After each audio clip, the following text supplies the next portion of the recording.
Good evening. Glad to have you with us tonight. For any new faces, my name is Tim. I'm the pastor here at Bethany Church, Kittery Point. Tonight we're going to hear a story about hope and redemption and the power of change and God's role in that story. As you've likely heard already, our featured speaker is Casey Mancuso. She's our worship arts coordinator here at Bethany Church, Kittery Point. And if you haven't been around for a worship service on a Sunday morning, I encourage you to join us so you can hear her phenomenal music abilities. But tonight isn't so much about music as it is about a journey of change and transformation. So let me give you a brief rundown on what the night is going to look like. I'm going to open our time by briefly sharing a Christian perspective on the topic of change. And I am well aware that when a preacher says, "I'll briefly share," everyone in the room is skeptical. But that being said, I will make it brief. Just watch. I want to do that, and then Casey's going to share her story. And then we're going to give maybe like a 1-minute intermission, and then you got index cards. So if you have questions that you'd like to ask Casey, we're going to kind of do a Q&A. We'll have you write the questions, we'll collect the cards, and then I'll play interviewer, and she can share some more anecdotes and stories and insights from her journey. So at the end of that time, if you want to come and chat, she'll be here to ask questions or answer questions of yours and to talk with you a little bit. I want to just acknowledge as we start here that inevitably, when we gather in an event like this, there's going to be people who are all across the spiritual spectrum, the religious spectrum, questions about politics, questions about morality, questions about drugs, whatever they are. I want to just communicate to you clearly and strongly that we are so glad you're here. This is a place where we are asking big questions. And so we are glad that people would come and join us on a night like tonight to hear a powerful story and also to wrestle with big life questions. That's why we're here as a church. So let me begin my brief comments by just giving you two theological concepts I want to lay out for you. And I think this will give us some food for thought about how change in life works. Here's the first truth I want to share. Number one, people changing is inevitable. But fundamental to the Christian faith is that character transformation in people's lives is possible and necessary. Character transformation is possible and necessary within the Christian faith. Your response might be, well, everybody changes. That's inevitable. But what I'm talking about is actually the process of change. Because we can have external changes, what we might call behavior modification, where my external activities are different. But central to the Christian faith is that we want internal change to happen. Not just we want to do things differently, we want something inside us to become different. And this is central to the teachings of Jesus. When you read through the gospel accounts in the New Testament, you'll see that Jesus is concerned not only about what you do, but also who you are.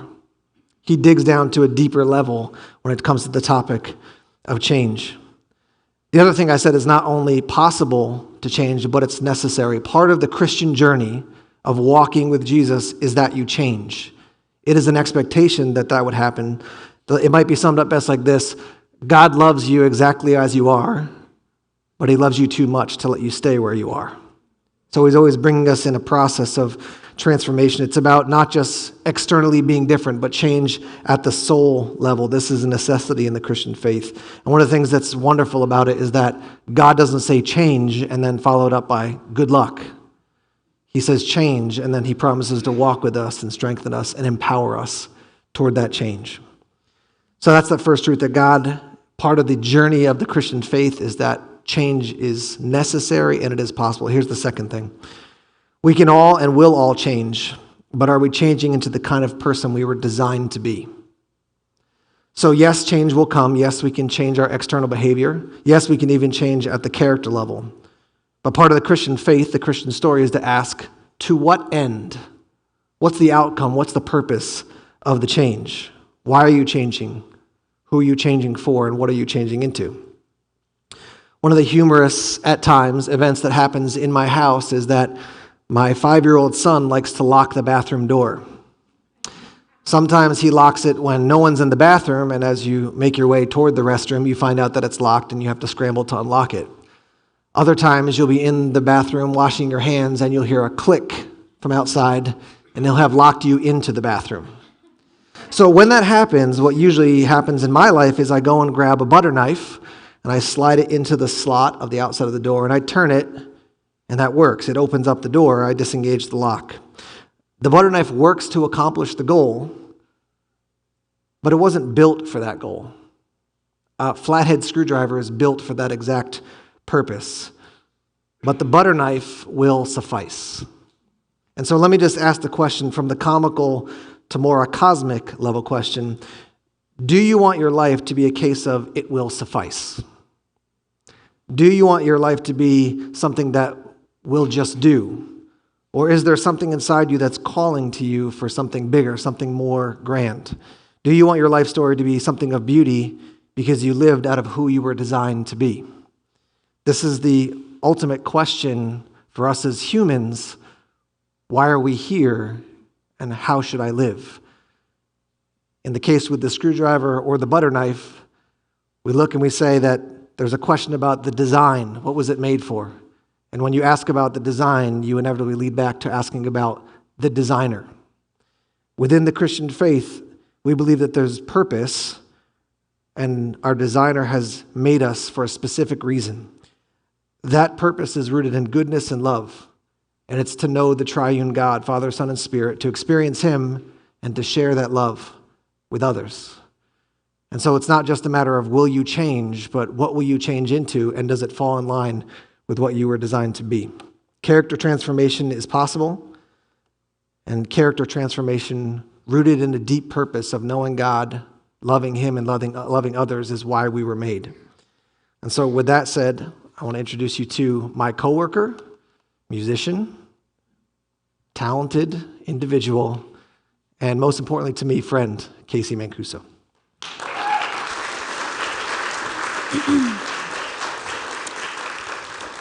Wow, that was quite the introduction. Thanks, Tim. Well, Tim already kind of introduced me and who I am. I'm honored to be able to stand here and share my story with all of you tonight. Again, for those of you who don't know me, my name's Casey. I'm the worship and arts coordinator here at Bethany. And for those who do know me, it's really great to see you here. I'm grateful for your presence here.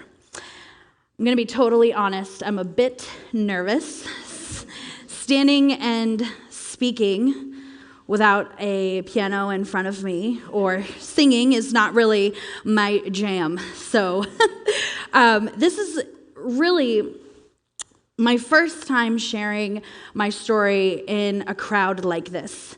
I have shared my story once or twice before. Once was in front of a crowd of like 300 Indian kids in India on one of the trips that I went on. And so probably half of them couldn't understand me anyways. So that kind of took some of the pressure off.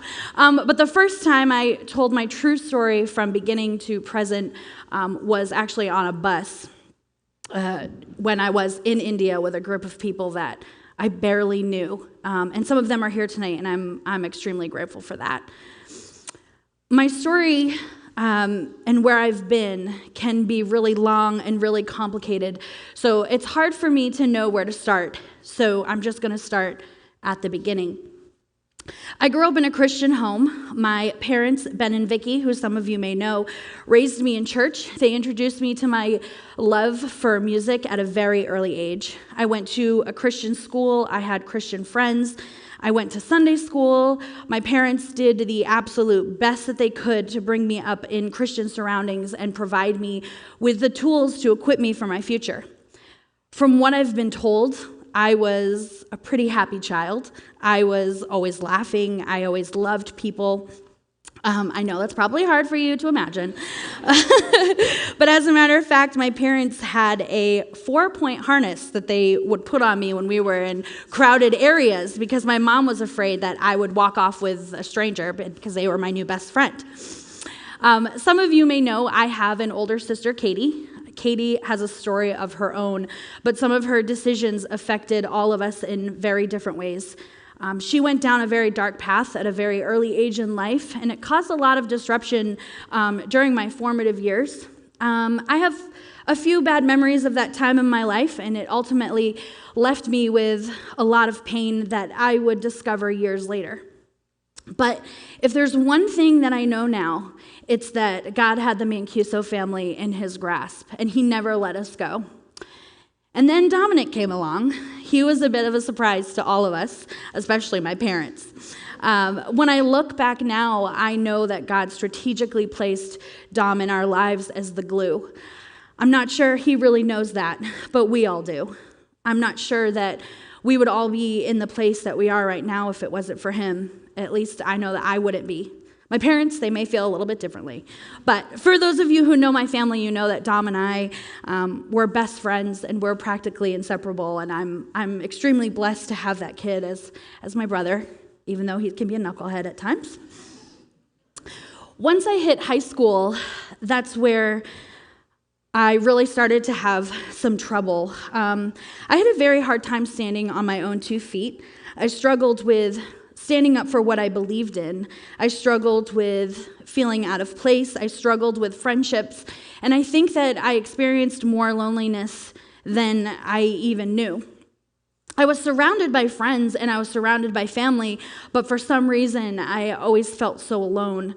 I struggled with the idea of having my own relationship with Jesus rather than just being, riding kind of on the coattails of my family. And you might say that this isn't different than what most kids deal with, but most kids don't grow up wondering if their older sibling is hurt or safe, or whether they're going to show up in the middle of the night or be worried every time the phone rings. I took on that worrying alongside of my parents because I didn't want them to feel alone. And the three of us, we kind of went through this together, all while raising my little brother. Even though there were lots of celebrations growing up, sports events, concerts, piano recitals, lots of really great memories, there was always something missing, and we all knew what it was. It was my older sister, and that really hurt. Church and Christianity, it had become a routine for me, and there was never an invested personal relationship with Jesus on my end. And as time went on, I learned that was a very slippery slope. All I wanted to do was fit in with the cool kids, or really whoever would accept me as a person. I remember seeing the Christian kids around me that were always making good decisions. They were getting good grades, and they seemed to just be living the perfect life, and that wasn't me. I was a nice kid. I made people laugh. Everyone loved me, but I couldn't make a right decision to save my life. I graduated high school, and I went on to Southeastern University in Florida.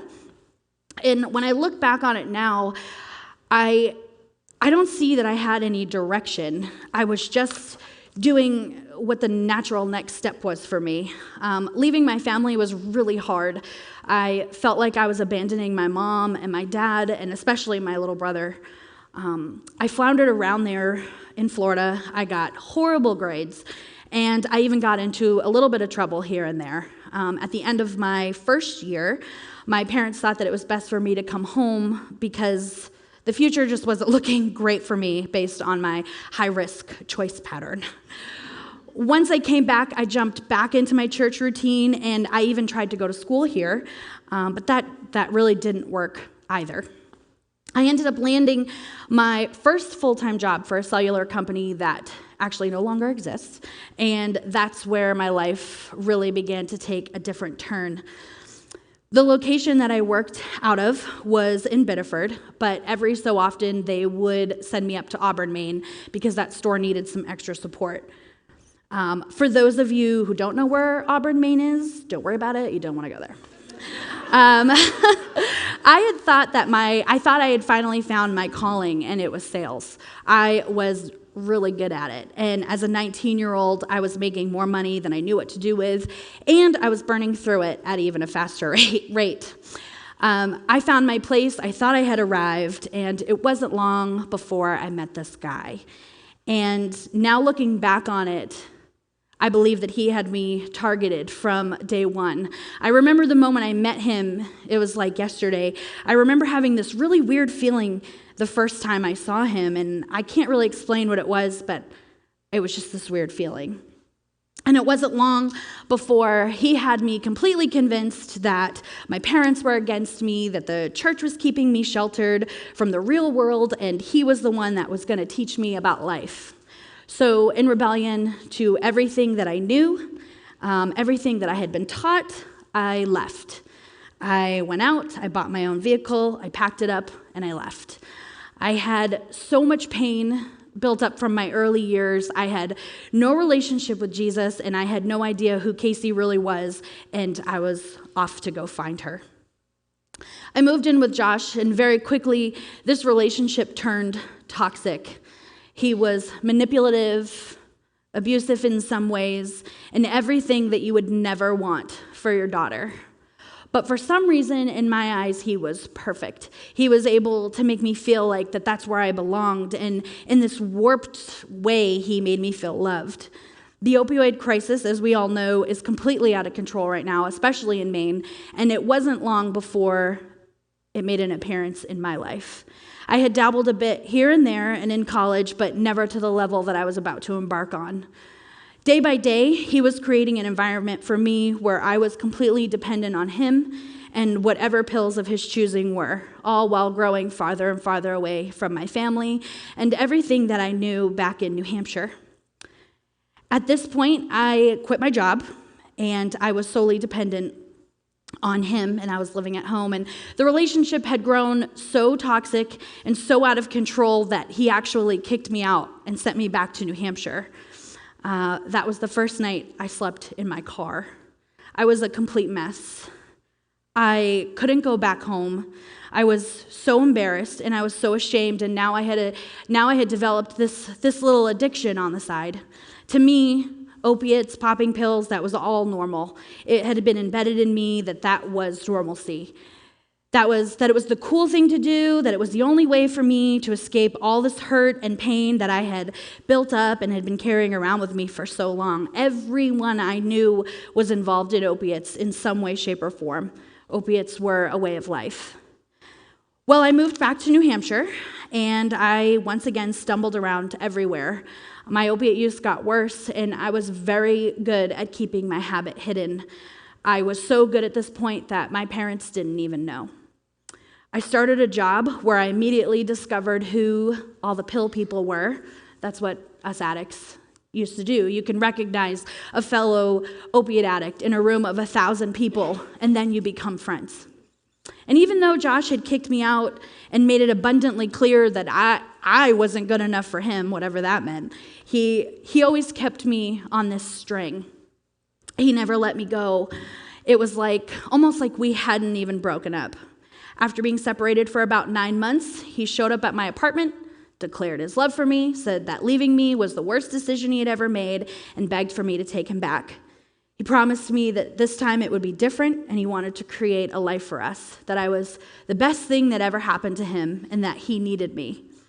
This was my parents and everyone who was around me. It was their absolute worst nightmare. And yes, I took him back.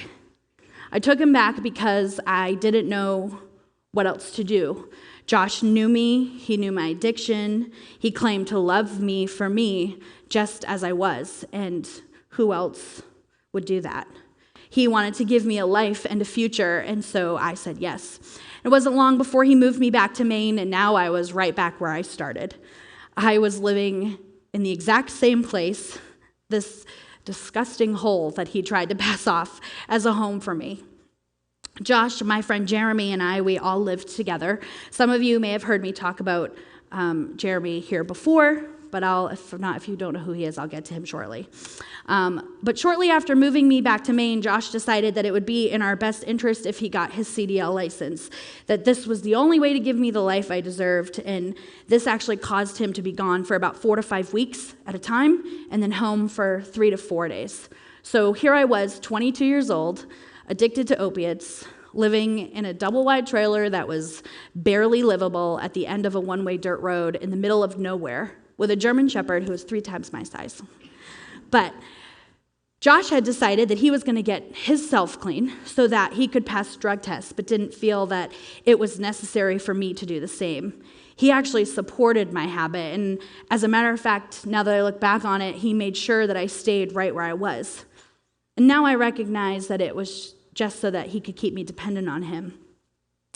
Naturally, Josh proposed, and against everyone's better judgment, I married him. What else was I going to do? And besides, I had next to no relationship with my family at this point. His family had welcomed me in with open arms. Josh made me feel like that's where I belonged. I had no voice, no opinion, no identity, no nothing. I belonged to him at that time, and all I could think was, well, at least I belong somewhere. With Josh's absence, Jeremy and I became best friends. Jeremy was always troubled, but him and I were incredibly close, and I always just had a way of getting through to him.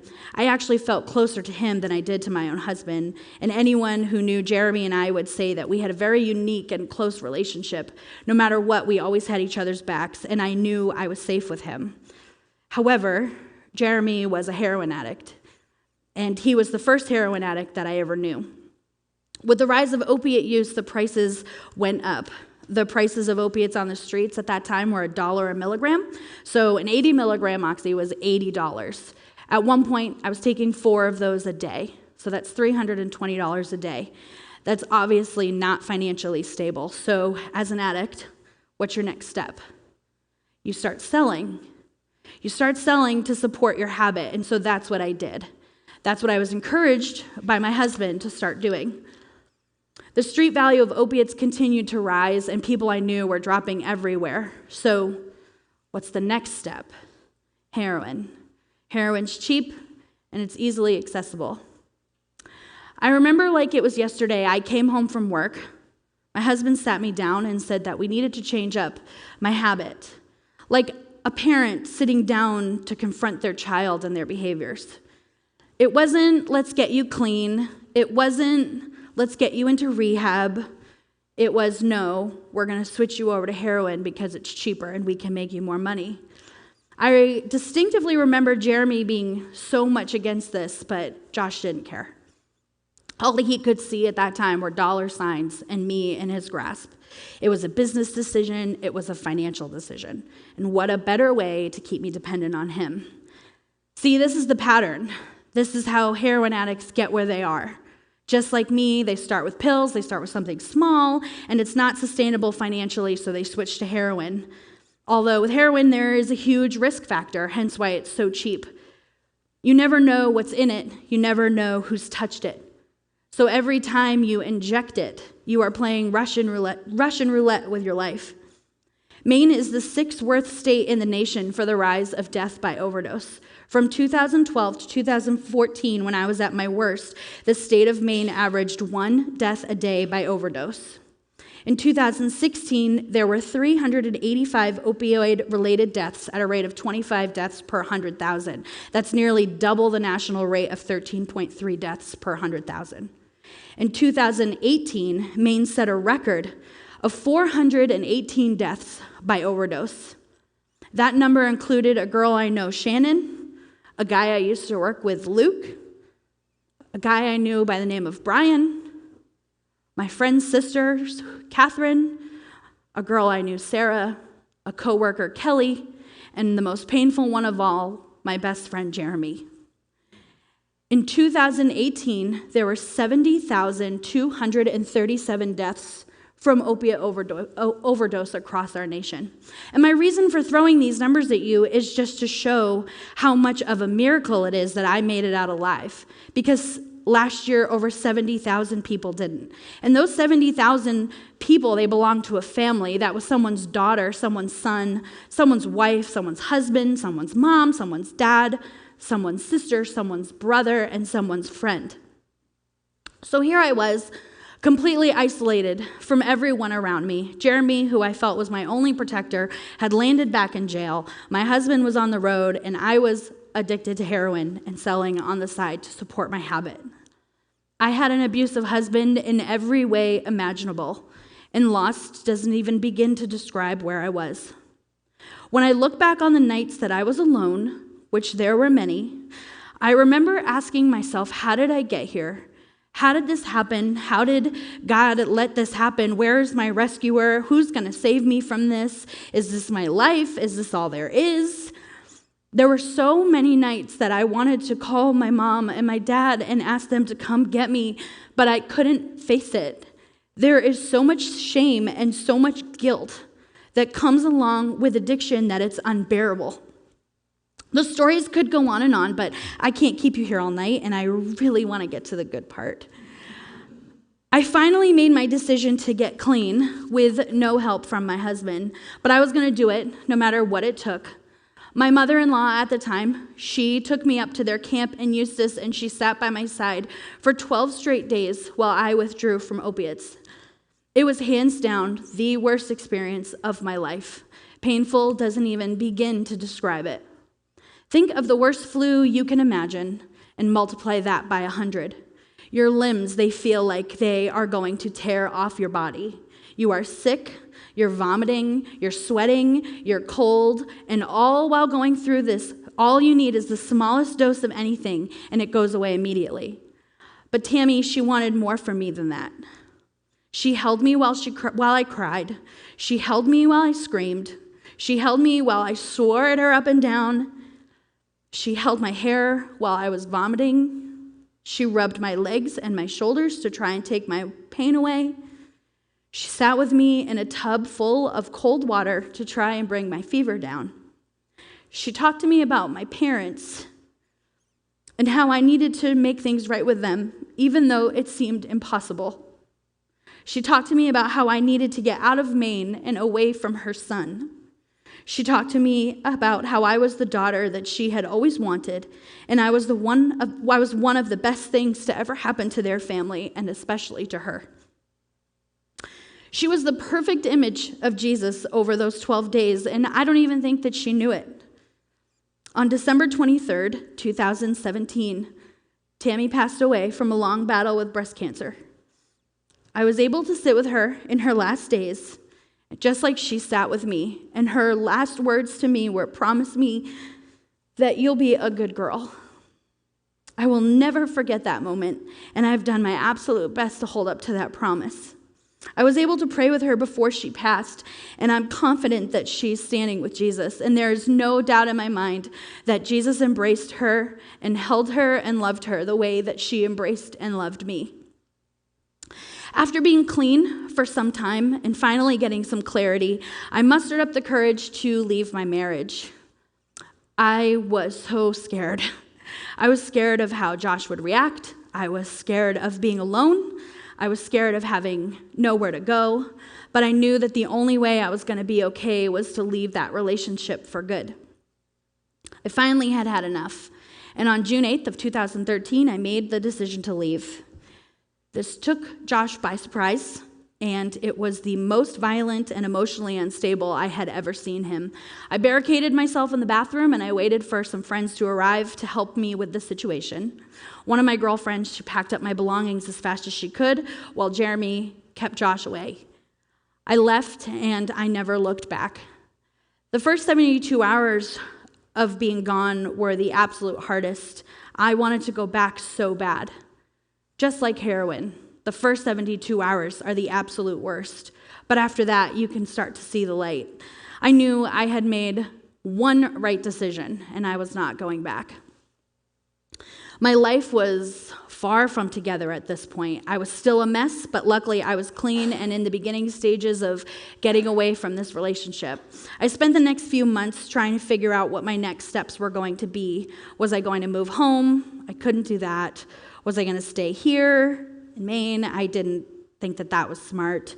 I felt like I just didn't belong anywhere, and I was more lost than I think I had ever been. I was just kind of in limbo, and once again having no direction, continuing to make extremely poor life choices. After a series of events that came crashing down on me from decisions that I had been making, I had a complete nervous breakdown. Everything over the past 4 years had culminated to this moment.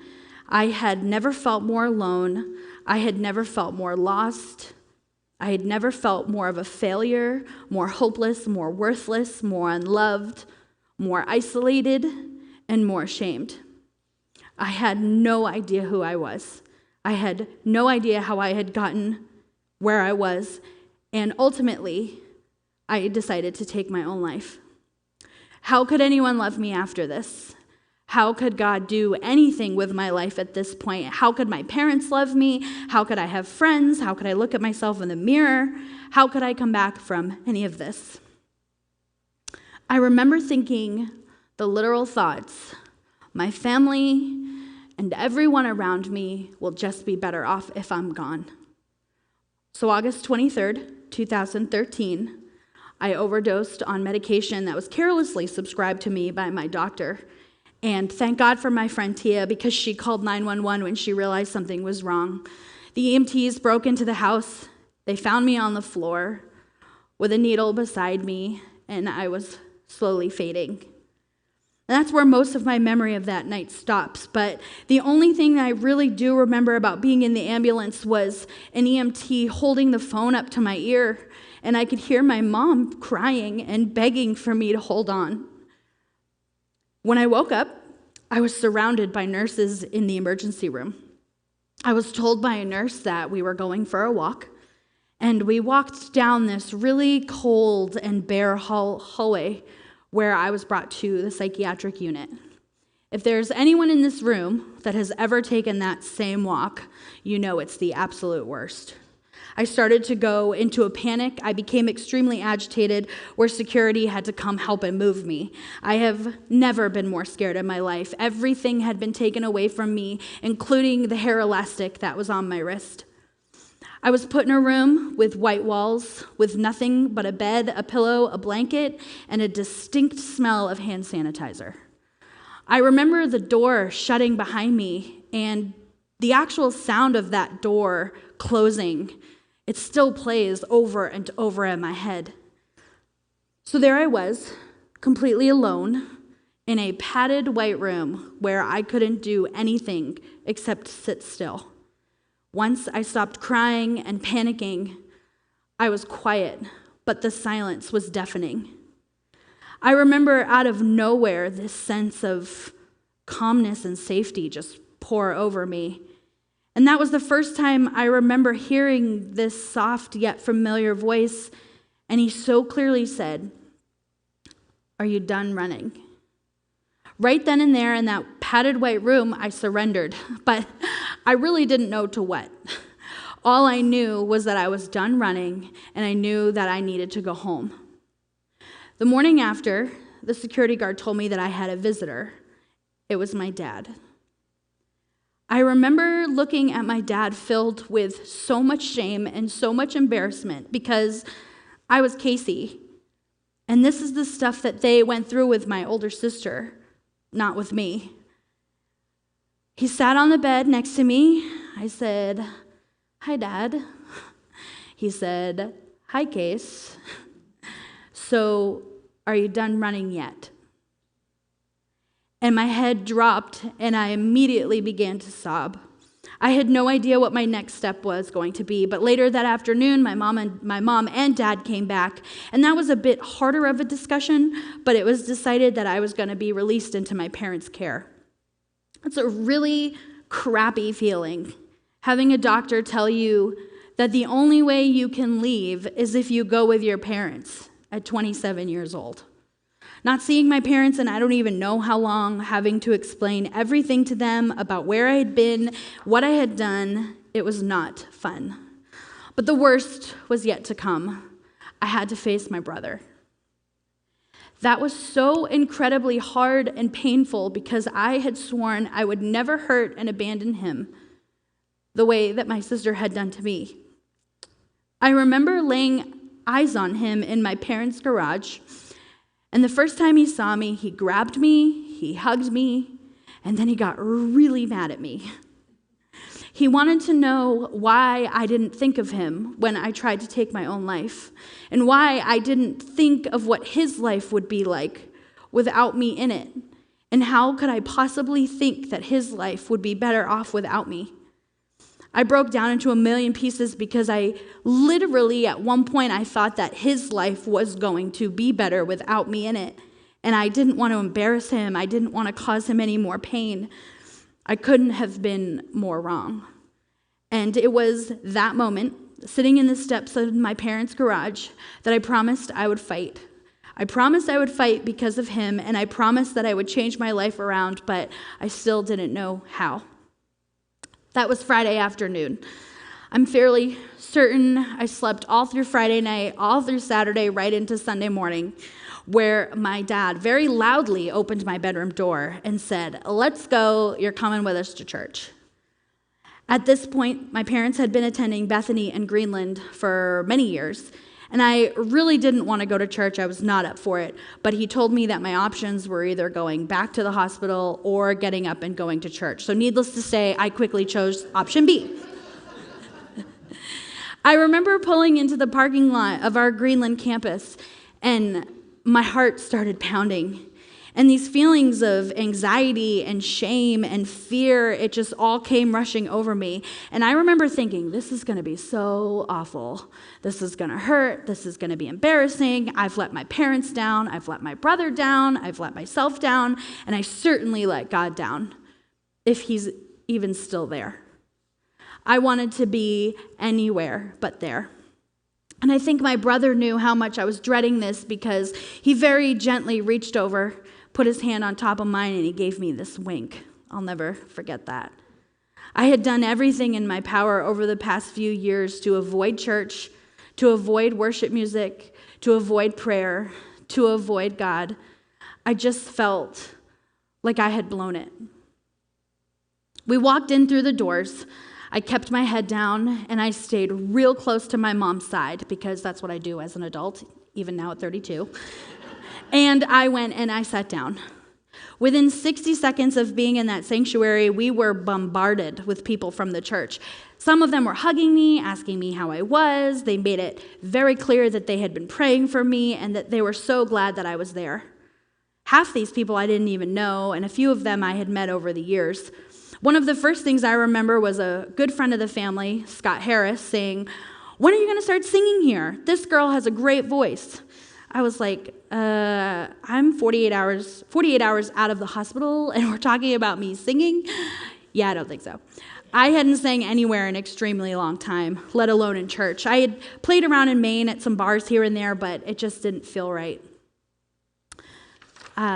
Anyways, I was shocked by how welcoming every single person was that we came in contact with, but to be honest, it felt good.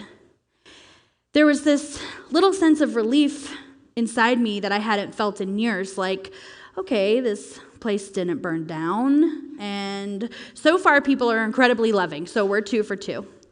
I remember that we were into the second worship song, and tears just started flowing down my face. I missed this. See, this is when I really learned that God knows us each by name. He knows our innermost beings. He knows exactly how to communicate with us so that we'll hear him. And that's worship music for me.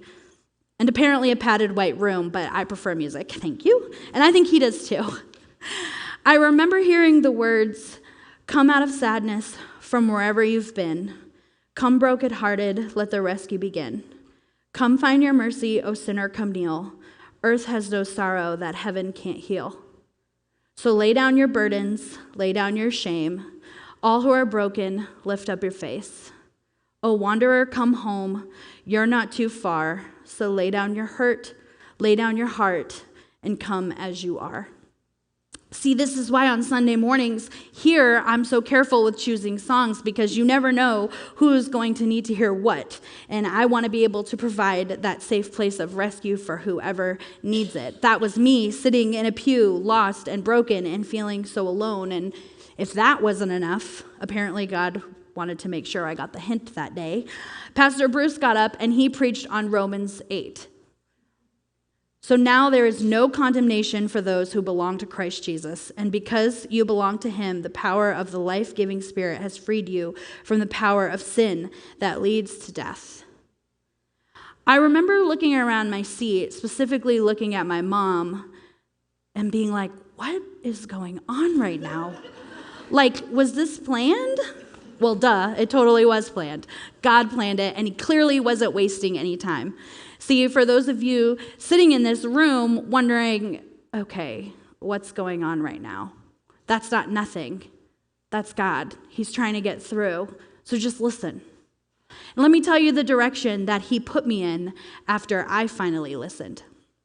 He led me back to my family where relationships were restored, where I have a relationship with my mom where she is my friend and the relationship is irreplaceable, where I have a relationship with my dad that is, well, it's us.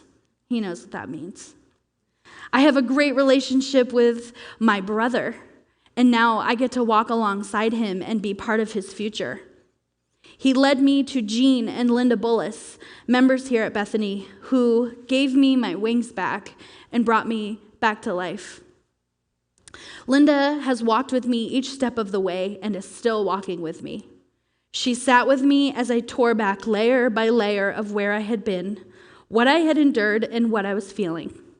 She has done nothing but show me the love of Jesus since I met with her that first time. She will be the first one to tell you that I was a hot mess when she met me. I think her exact words were, yeah, she was a bit unstable. I don't think she quite knew what she was getting herself into with me, but you guys have no idea the amount of hours that woman has invested in me, the amount of prayer, encouragement, and love that she has poured over me. She even took me to India with her twice after I said no twice. And when I told her how crazy it was that the church had asked me to start singing, she said, "That's right where you need to be. You're the crazy one for not wanting to do it." He led me to Tally Westerberg, who has also stood by me from day one as a sister in the Lord. Her family has welcomed me in as one of their own, and we have had countless, very long, sometimes painful conversations just sitting in the car of an empty parking lot. She's the friend that tells me how it is, even when I don't want to hear it. God led me to Eric Roberson, who has become my mentor and my dear friend in the music world here at Bethany. He led me to Chris and Sandy Beliveau, who walked alongside me while I overcame my struggle with addiction, and even let me sleep on their couch when I wasn't sure if I was strong enough not to relapse. He led me to Rod and Brenda Town, Bill Olson and his wife Mo, Christina and Taylor Smalley, and Tim and Jenny Carpenter, and tons of others that have come alongside me and have shown me nothing less than love and encouragement. They have provided me with a true sense of belonging and showed me who I am in Jesus. They have been a perfect example of what Bethany Church is all about. Be one, make one. And ultimately, the best part of all, he led me here to Kittery Point.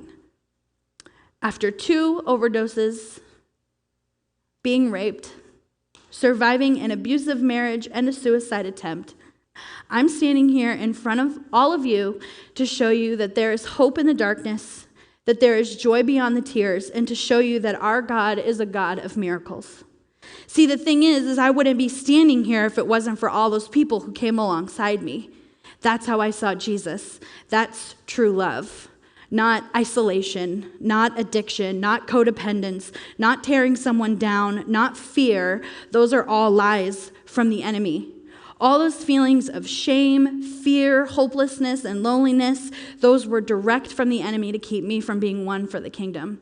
And he wants nothing more than to seek and destroy us. But I can stand here and say that our God is a God of victory. And that's how I was freed from my addiction, freed from the chains of hurt that I had caused, chains from the relationships I thought I had once destroyed, freed from an abusive marriage, freed from all shame and all guilt. God didn't just open up the heavens and send light down and all of a sudden I was better. He used his people. He uses us. And that's why it's so important for us to love one another, to be kind and to be uplifting, even when it's hard, even when it's uncomfortable. Just to be there when someone needs you, to just listen and embrace them like Jesus would. I wouldn't be standing here if it hadn't been for any of that. So if you remember Jeremy, I had mentioned him earlier. Jeremy had tried heroin for the first time when he was 15, and last year on April 18th, 3 days after I had seen him last, at 35 years old, he passed away. He fell to his sin, and I don't know how, I don't know why, but he picked up some heroin right outside of his house after Bible study and used the smallest amount, but unfortunately it was laced with fentanyl. And Jeremy lost his life along with 4 others that night within a 5-block radius. This is how lives are taken now. For those of you who don't know, fentanyl is actually 100 times more potent than heroin, and there's no way for you to know that it's present.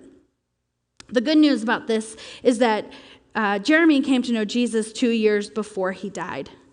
He got saved through the Salvation Army rehab facility in Portland and spent the last 2 years of his life being who God had called him to be. He led a handful of people to the Lord, and in that time he was a great dad, son, and really great friend. I was blessed to be a part of that. It's unfortunate that his sin took him from us, but I know without a shadow of a doubt that he is standing with Jesus. And we're all sinners. We all fall short. Ultimately, his sin cost him his life here on earth, but it granted him eternal life in heaven. So to answer tonight's question, does God really change lives? Yes, he absolutely does. I just happen to have taken the scenic route.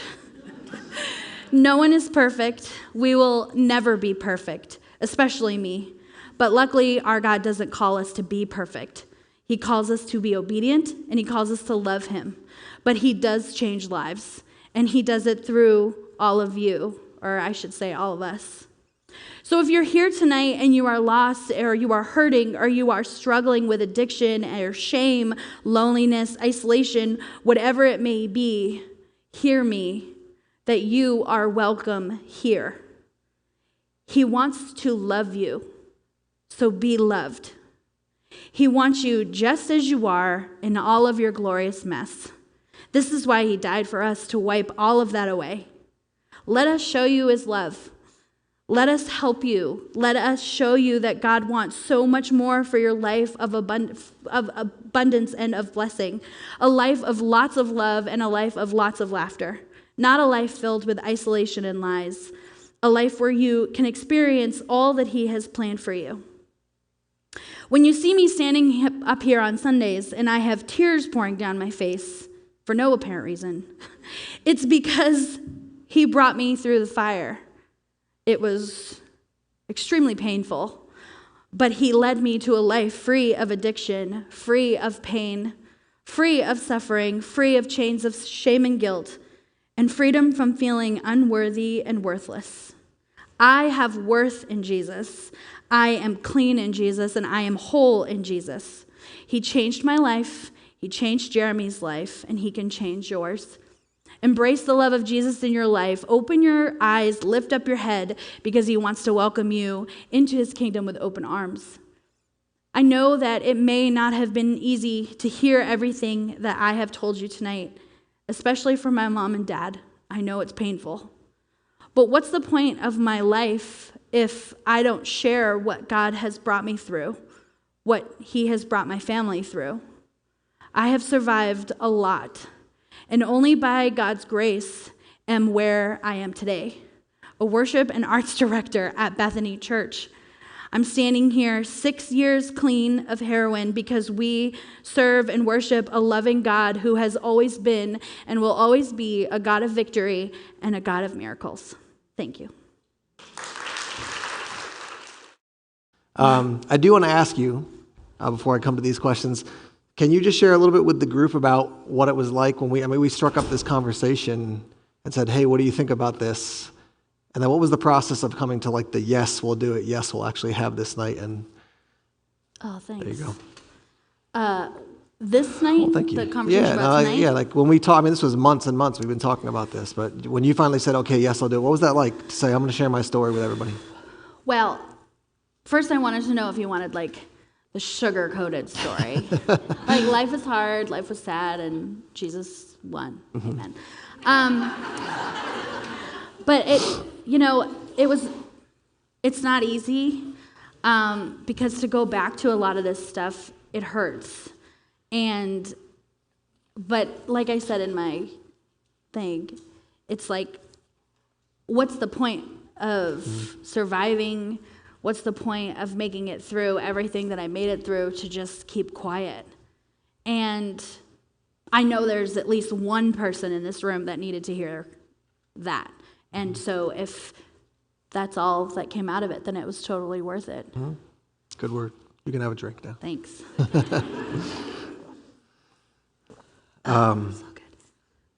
So one of the questions was, the person says, I don't recall you saying exactly what happened that made you decide that you wanted to get clean. Was there a particular thing that clicked one night you said, I just want to be clean? Yeah.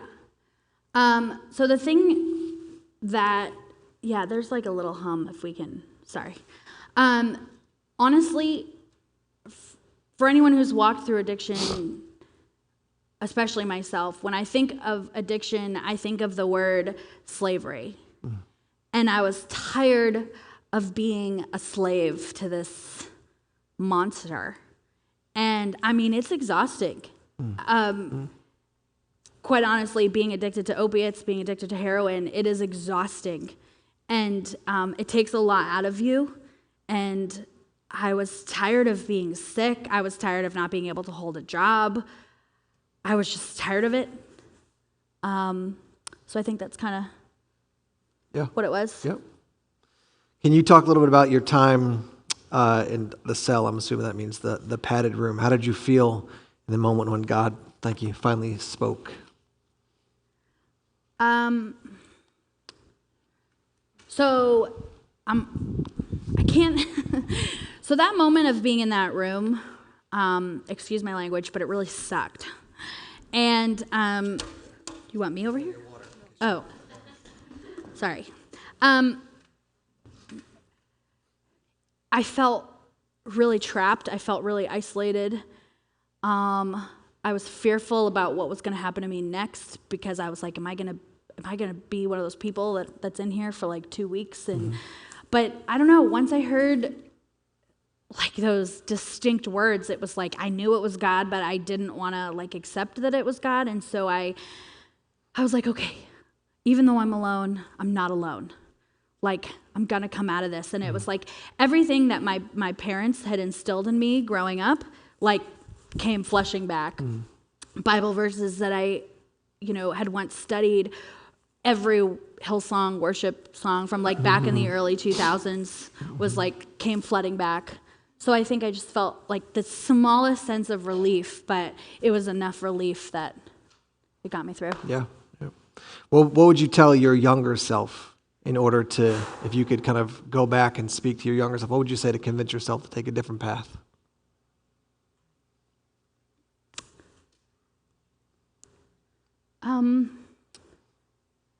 Honestly, this is going to sound really cheesy, but I wish I had listened to my mom more. My mom always told me that I needed to, I'm on the spot. She always said, you have to stand for something or you're going to fall for anything.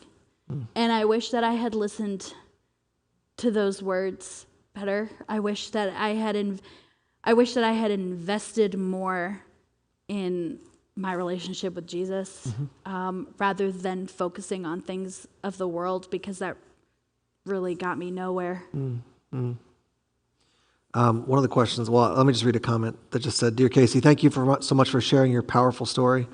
I'm so grateful for who you are and all that God has done in your life, and I'm sure that expresses what a lot of people are feeling tonight. So how can you best support someone who's overcome or is in the process of overcoming? How do you support somebody who's getting sober, getting clean? Well, I think there's kind of two parts to that. Look, supporting someone who's trying to get clean or someone who's walking through an addiction doesn't mean that you need to just let them walk all over you, because a lot of times that comes with people who are addicted to substances is they have no boundaries. And they think that just letting them walk all over you and giving them money and a place to stay all the time is like, that's not necessarily supporting them, that's letting them walk all over you. And you have to have boundaries. Like for me, I know one of my boundaries is I have to be careful with who I try and support. Like I really don't get involved with people who are currently using. If they are already trying to get clean or something, then I jump alongside them. But honestly, love them. Just love them. And addiction blossoms in isolation. So when you are alone and you are just by yourself, that is when it gets worse. And so I think giving them a sense of community and giving them a place where they belong, unjudged and loved, is really kind of the way that you can do that. But by all means, you got to have boundaries. Mm-hmm. How about on the other side of it? Somebody wants to know about what are signs you can look for so that you can be proactive and say, okay, I think this person may be wrestling with an addiction of some sort. What are ways they could pick up on that? Well, I think it kind of depends on what their choice of substance is. Mm-hmm. But a lot of times with addiction, I mean, again, isolation. If they're constantly isolating themselves, fatigue, there's, when it comes to opiates, there's physical signs too. You might notice that they're itching themselves a lot, bruises, lots of trips to the bathroom, not being able to hold your head up, fading a bit. But as far as just like attitude, it's kind of signs. Mm-hmm. Again, isolation, not being able to hold a job down, almost like manipulating you a little bit, mm-hmm. Just mm-hmm. like never being able to say anything right. The person's just always mad, mm-hmm. angry, hurt, whatever, mm-hmm. something like that.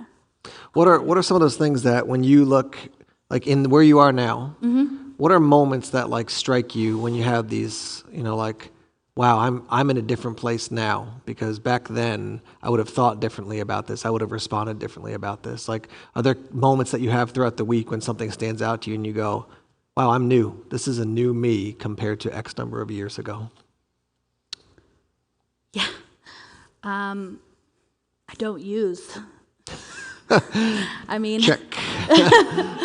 I don't resort to, honestly, it's really, I don't resort to substance mm-hmm. abuse. I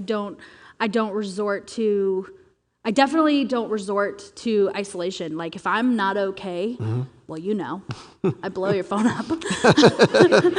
True. Linda, Tally, my parents, like I make it clear, like I am not okay. I need help. My roommate, Katie, I'm very expressive about needing help. The running joke at our some of our staff meetings is when an opinion is expressed that Casey doesn't necessarily agree with, she's working on it, but you immediately know what she thinks by her facial expression, and then immediately it turns to a big smile, so it's usually like this. And then she usually turns to me and goes, was that better? I said, that's better, but we still all know what's going on in your mind now. Like right now, she's thinking that. So. There was a meeting where he was like, are you okay? And I'm like, yeah, I'm good. He's like, okay, then I need you to fake it better. How about this question? Did you ever blame God when you were suffering, when you were struggling?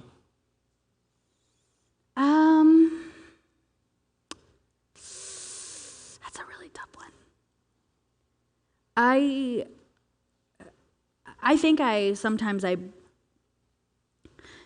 blamed God for not intervening.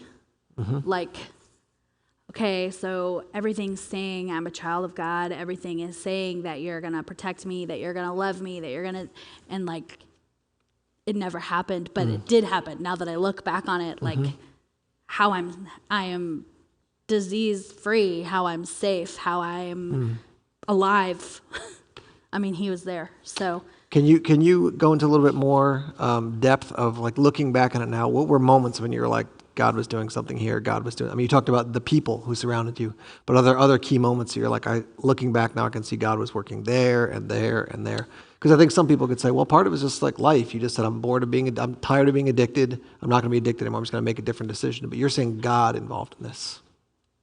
Yeah. So,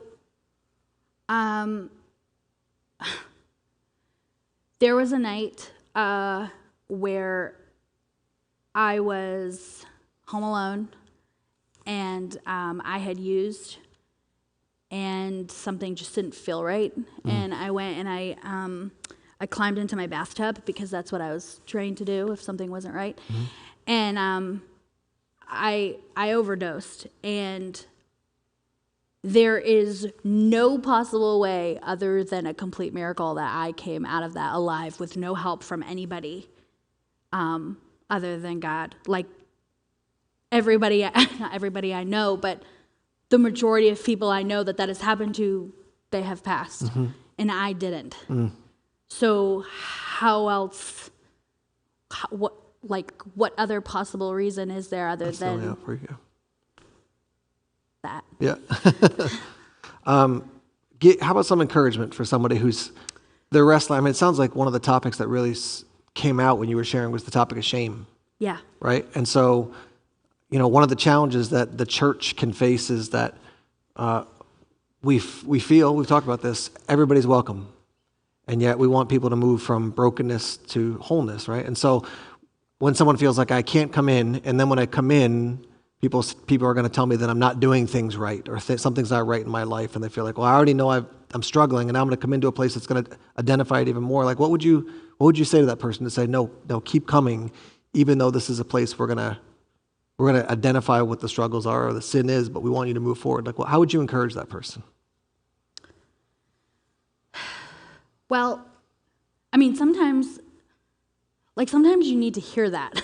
Sometimes you need to hear, like, what you're doing is not okay, or what you're doing is wrong, or what you're doing is putting you on a path that's going to lead you down this direction. And that's hard to swallow sometimes. You can get upset about that. You can get defensive about it. But, like, we're just coming to you in love. Like, we just want what's best for you. God just wants what's best for you. We want God's will for your life. And that's not a life of addiction. That's not a life of pain and isolation. And so I would say just, like, I don't know, just keep going, keep coming, because, like, you're going to experience God in miraculous ways. Like, once you surrender and once you, not that life is going to be perfect for you. Sure. But there's just this switch that happens in your heart. And does that answer your question?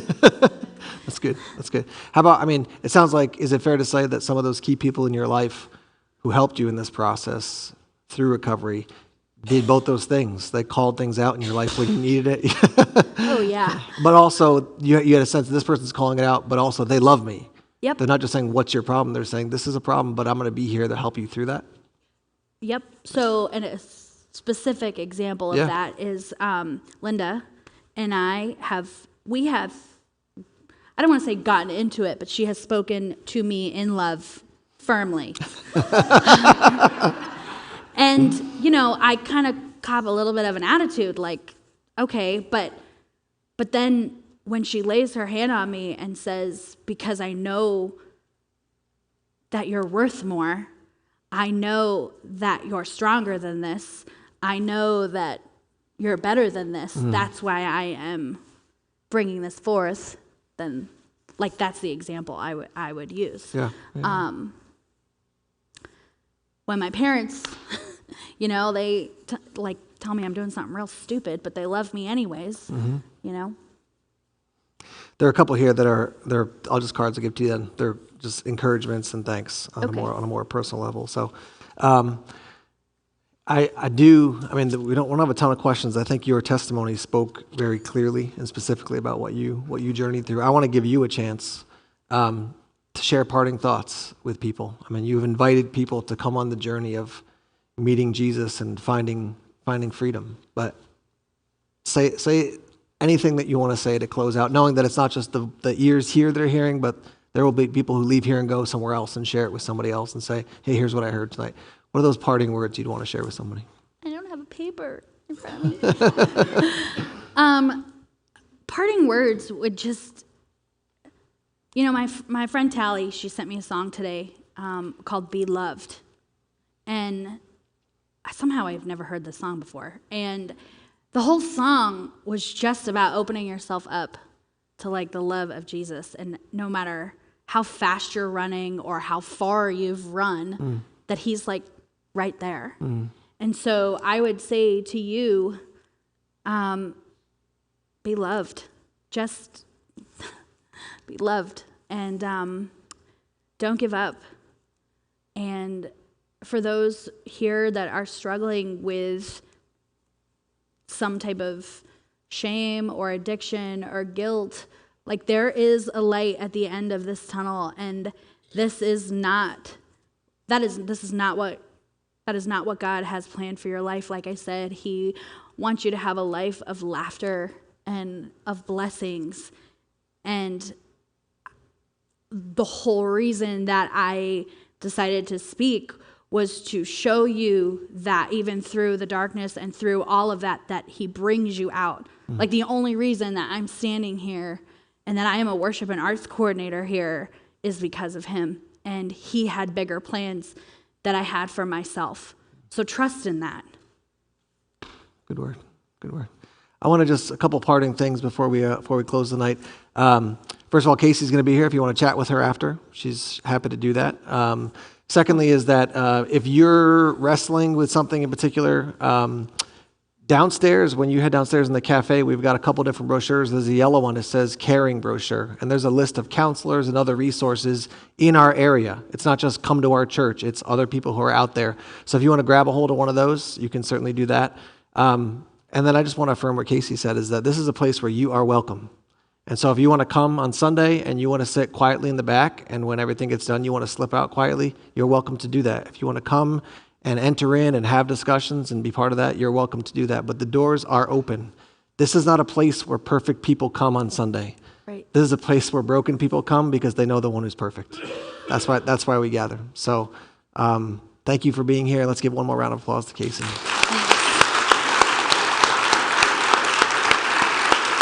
Well done.